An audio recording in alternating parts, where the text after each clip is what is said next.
Stop scrolling. You're about to watch 3 van tours that don't even feel real. From van that looks like it rolled straight out of the future to the cleanest DIY layout you'll ever see. Watch till the end, because the last van might completely change how you think about van life. First van, the futuristic DIY van. First up, this one's wild. Meet the most futuristic DIY camper van on the internet, built by Ladi and Margaret. This van used to be a delivery truck, but now it's a full-blown tiny home packed with features most luxury vans don't even attempt. It's modular, it's innovative, and honestly, it feels like a sci-fi apartment on wheels. Go check out Ladi and Margaret for the full breakdown. Now let's step inside this futuristic rig. I'm Ladi, and this is my wife Margaret. We bought a 2015 Fiat Ducato L4H3 that was originally a DPD delivery van for $12,000 US. We installed our surveillance cameras with motion detection recording, lock plates, remote control pedal locks, GPS tracking system, immediately alarm, and a lot of secret storage inside. We are very power hungry with our e-bikes and induction stove cooking, so I prototyped motorized solar panel lift with self-locking mechanism. It tilts up to 47 degrees, remote controlled, and lifts 4 panels totaling 1 kilowatt power. It's incredibly helpful early and late hours and most of the days in off-season camping. The whole layout was designed around our 2 powerful electric bikes. It's important they are easy to access for quick riding opportunities and don't have to be assembled and disassembled multiple times a day. There are a lot of details in this very tiny kitchen. We'll start with everything up top. It's a little hidden, but there's also a sliding door here in the back to access a portion of our fuses. Just above our sink, we have our full control panel. This gives us all the details for the levels of our gray water, our fresh water, and the controls for our anti-freeze for our tanks that are below the van. Below that, we have controls for our fans. We decided to do an extension. We don't need it up all the time. We'll oftentimes keep our coffee machine up here when we're doing longer stints in one place. The camper van is equipped with a 124-liter fridge that runs off of 230 volts. These latches lock the moment that you close them, and then it's pushed to open. This is one of 3 positions for our swivel table for this reclining couch.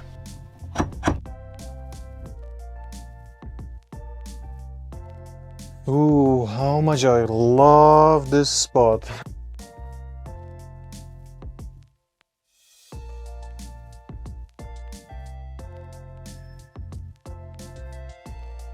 We wanted a curtain option that was built into the wall that would help with privacy, light leaks, insulation, and also would be height adjustable. This is where we spend the majority of our time. It's also both of our offices.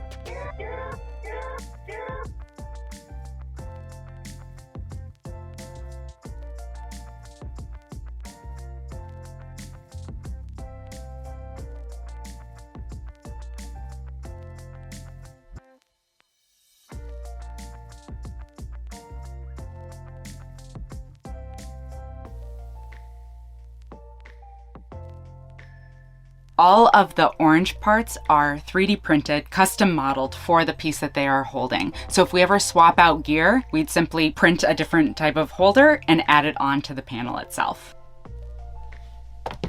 First of all, we extended the wires from the 3D printer for me to have it accessible from this driving chair, so I can put a memory card in, bring in the file and start printing it from here. And also when printing, seeing all the stats on the display. This is meteo station to see the weather, see the temperature, see the humidity and have a bit of a prediction. Then we have ceiling dimmers Very practical and convenient. Everything that's stored inside is also accessible from the outside of the van because we have the other side fold down into a table. Just above the lip, we have the controls for our motorized step on the exterior, and then we also have both of our light switches for the 2 ceiling LEDs above us. This is what I would consider my getting ready zone.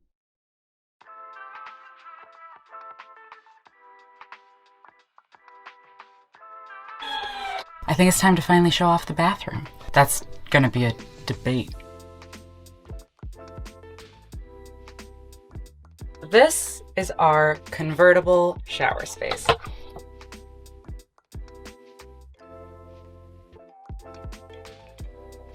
We have an OGO composting toilet, very easy to use. And also a urine diversion system that goes straight to our gray water tank.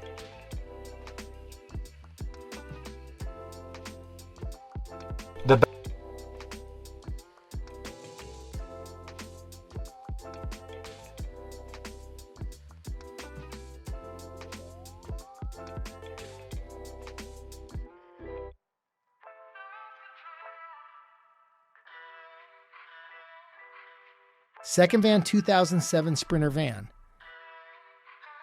Next, simplicity done right. This 2007 long-wheelbase Sprinter, from its steps to adventure, has what many people call the best LWB layout out there. It's clean, practical, smartly designed, and built with everyday comfort in mind. If you love clever layouts over flashy builds, this one will speak.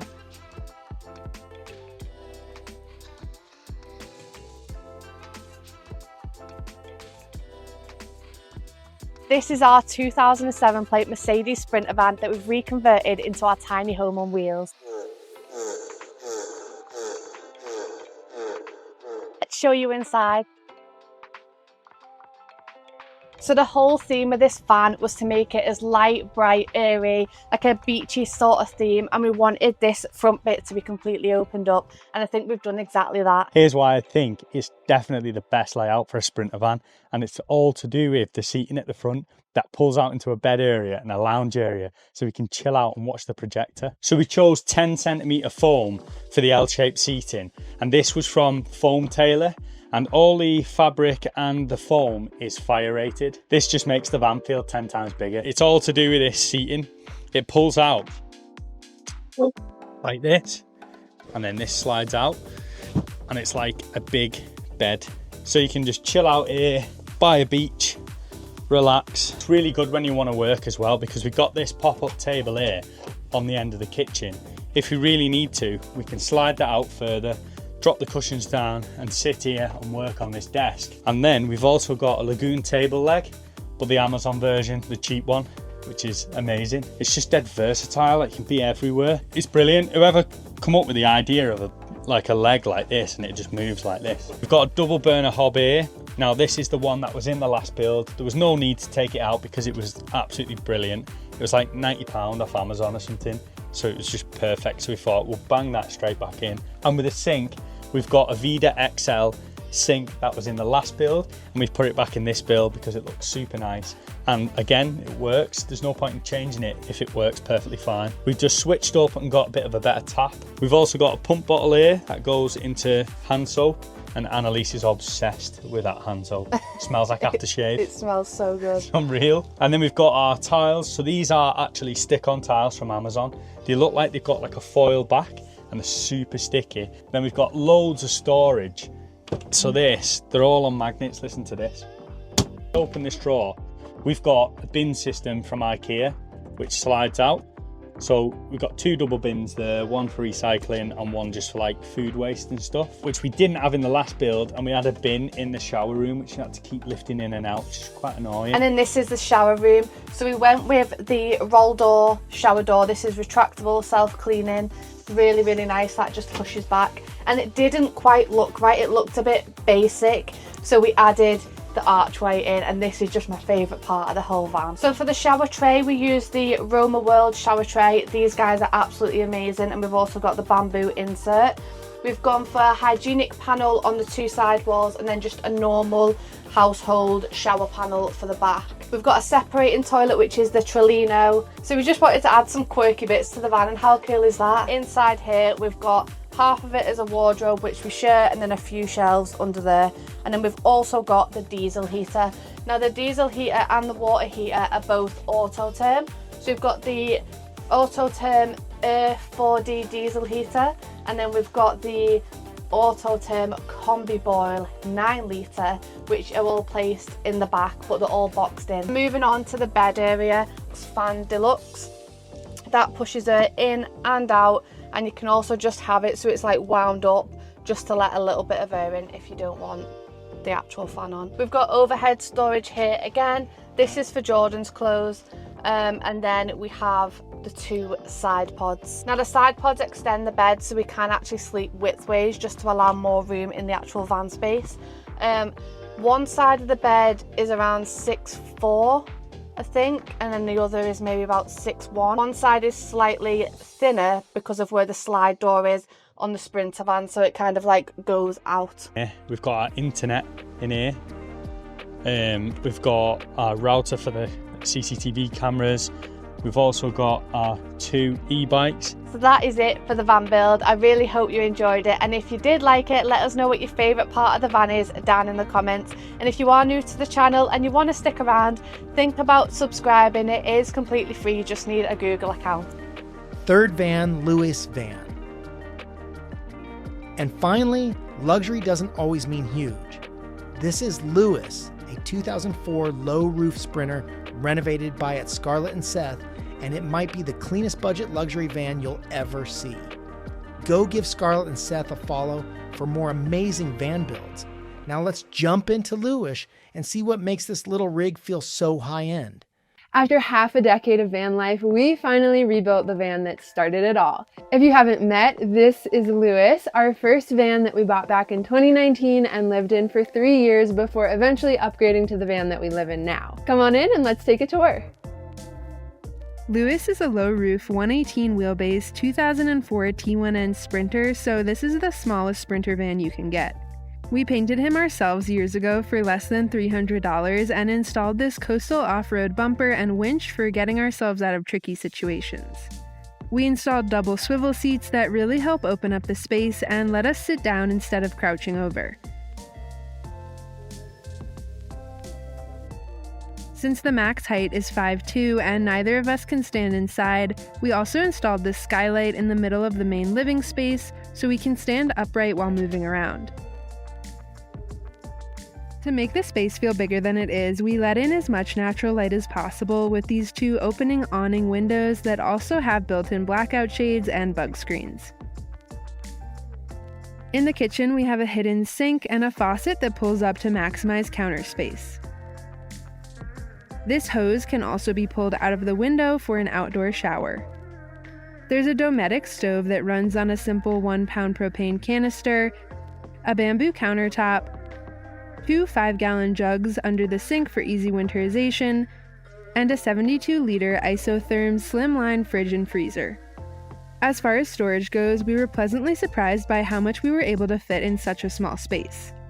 Underneath the bench, we have more storage and our Trellino composting toilet. We went with the Trellino this time because it was much smaller and budget-friendly. As far as lighting goes, we have a few different touch dimmable options, probably the coolest one being these ceiling lights that are hidden in the bamboo slats. We also have a kitchen light, underglow lights, and shelf lighting. The trickiest part about building a van this small was trying to figure out how we could sleep without the bed taking up half of the living space. Our solution was to have this wall that stays in a locked position with this heavy-duty electromagnet. When you press this button, the magnet disengages, the wall folds down, and the mattress can fold out. At night, we have a projector screen that pulls down, and these red lights make the coziest little home theater. At first, we were hesitant to close off such a small van with a large wall, but I'm so glad we did because it oddly makes the van feel bigger. Under the bed, we have the powerhouse of this van, one 270 amp-hour Game Changer 3 battery from Battleborn, which has a full built-in battery warming feature, so the battery can properly charge and discharge at below freezing temps. Beyond that, our system consists of a Lynx distributor, 2 charge controllers, Blue Sea Systems breakers, an Orion XS battery-to-battery charger that gives us 50 amps of charging off the alternator, a 30 amp shore power charger, and a smart shunt that is Bluetooth enabled and gives us a digital readout on our phones. We sourced our entire system through Battleborn's website and we'll have each component linked below. We can't recommend Battleborn enough for a robust power system. The coolest part about having the bed set up like this is that it allows us to have this massive floor-to-ceiling garage on the other side. The garage is lined with durable Lawn Seal Lawn Ridge from Vanlife Outfitters, has a ceiling light, and is where we store all of our outdoor gear and equipment. We use a T-slot track system and hooks to hang whatever we need. Our roof rack is made of 80/20 aluminum extrude, so it's super light. On the roof, we have 295 watts of walkable solar from Custom Marine Products, with 165 watts on the side. They're marine grade, so they hold up extremely well, are super low profile, and double as a roof deck. Since one of our main goals with having a smaller and more off-road capable vehicle is to do more winter van life, we installed the Webasto Evo 40 diesel heater from Vanlife Outfitters, which is rated to over 15,000 feet of elevation. That's higher than we've ever been, but knowing we can basically go anywhere and stay toasty is a very comforting feeling. We use the install kit that comes with the heater from Vanlife Outfitters, which makes this difficult install much easier and DIY friendly. One last reminder that all the links to this build can be found in the description box below or on our Patreon. It's only $5 to join. Thanks for watching, and we'll see you soon for the next video. And that's all 3 vans. Each one totally different, each one crazy in its own way. So which build actually stole the show for you? Drop your pick in the comments, hit that like button, and subscribe, because the next round of van tours might be even wilder than these.